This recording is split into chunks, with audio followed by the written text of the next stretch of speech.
Cervical spondylitis আজকের ডেটের মধ্যে একটা ক্রিটিক্যাল রোগের মধ্যেই কাউন্টিং হয় এবং এটা রিস্কিও হয়ে আছে আজকের ডেটে। আর এই রোগের মাত্রাটা কিন্তু লাস্ট 25 বছরে কিন্তু অত্যাধিক মাত্রায় বেড়েছে। আর এটা কিন্তু বয়স সীমা মানছে না।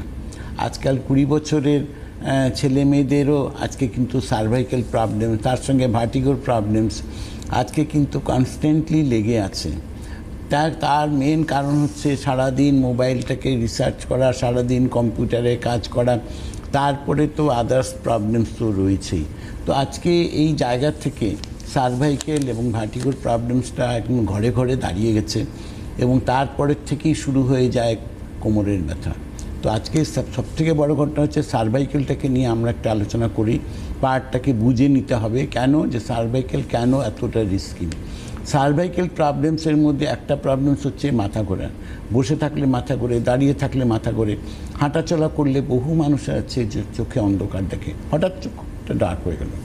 তো এটা একটা রিস্কি হয়। রিস্কি এই জন্য আছে যে কখন আপনার চোখে অন্ধকার দেখবেন সেটা কিন্তু আপনার জানা নেই, সেই টাইমটা সেই ক্ষণটা আপনি কিন্তু জানেন না। জানলে হয়তো আপনি অ্যালার্ট হতে পারতেন, কিন্তু ওটা আকস্মিক হয় এবং যখন হয় তখন কিন্তু খুব খাতারনাক। মানে কোন মোমেন্টসে হবে সেই মোমেন্টসটার উপরে ডিপেন্ড করে তার রিস্কটা কতটা আছে।